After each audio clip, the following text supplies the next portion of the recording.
I wanted to start off the show today talking about the local real estate statistics. We like to talk about them, every month or so when they come out from the Greater Tampa Association of Realtors.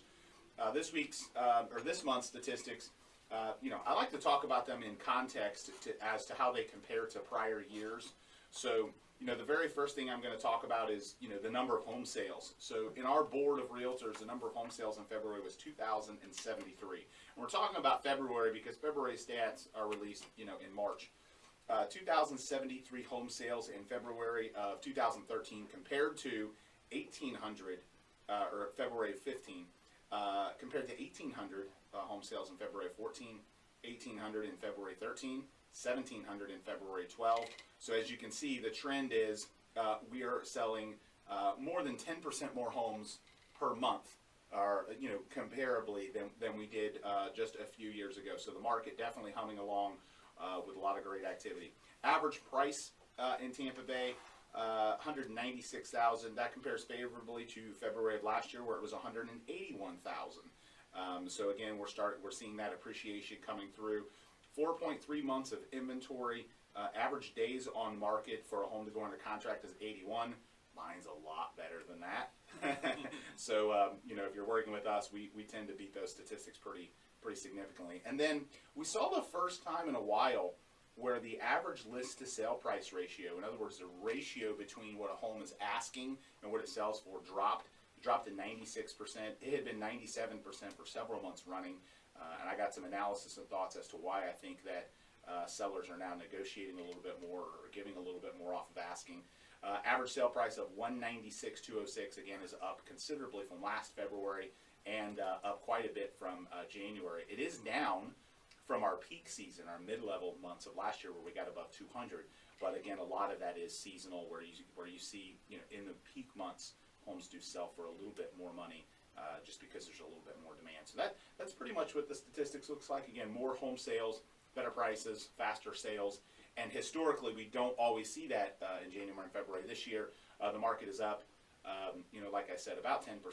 And my business, I told you guys about it, is up, 2.5 times compared to last year. So I'm up 250% compared to what numbers looked like last year. So we're definitely taking our unfair share of the market, so to speak, with some growth this year, which is exciting. So skewing the numbers there, Andrew. Yeah, that's right. I like it. We're busting the trend. We're breaking up the median. Yeah, that's right. Throw me into the median, it's gonna mess some stuff up. But and Arnie, you had a comment earlier, and it's interesting when we run these statistics. A lot of consumers will say, "Well, hey, I heard you on the radio talking about how more homes are selling and prices are up." And keep in mind, when I'm saying this is very general information about the whole market. Right. It differs from neighborhood to neighborhood, price point to price point, and there are some price points in areas where things aren't all sunshine and rainbows, and then there's some price points where it's even more aggressive than this and better. So it really does take, a strong agent to look at it and give you the right analysis to tell you, whether your neighborhood's hot or not, and whether or not you're seeing trends that align with the averages in our market. Like, Arnie, you mentioned, before we started the show today that, homes priced around 600 were... Six and up. We're selling more in a year to sell. I mean, it was like 14 months to, God forbid, 20-something months. So here's two things that kind of align with what I analyzed in those statistics that kind of break down some of those trends. So the first thing that I notice is that the higher priced properties that are taking longer to sell, that's relatively natural. That's usually the case because there aren't as many buyers in that price range. And I think you're having a lot of sellers want to take their equity now. So there's an influx of people that have sat on the sidelines for the last few years saying, "Oh, I'm not going to sell because I can't, because I owe too much, or because the market isn't there." And now some of the sales start to come through. So an oversaturated amount of sellers says, "Okay, I'm ready to cash out and take my equity," but there still aren't enough buyers there for that amount of inventory.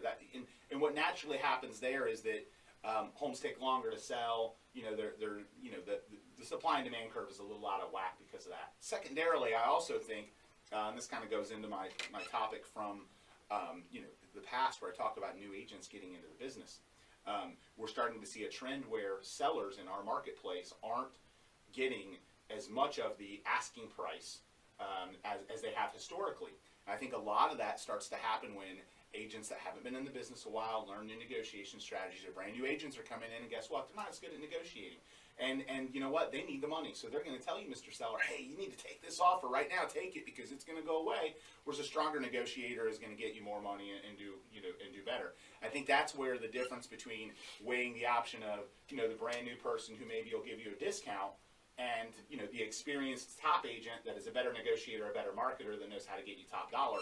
And so when the market does this, and you start to see that number drop, in my experience, is because there's too many agents getting in that really aren't great, and they're discounting, and the customer looks at it, the sellers look at it and say, oh, they're all the same, so I'm going to go with the cheaper one, but then they leave lots of money on the table, in that process. So when I look at the statistics, those are a couple of key things that I think, when you're seeing that oversaturation, sometimes it's, too many agents getting in and discounting and people picking the wrong agent, and secondly, it's that lack of experience at marketing and negotiating, the home properly. I can't tell you how many homes we have dozens of testimonials from home sellers on our YouTube channel and our website of people that listed their home 2 and 3 times before us.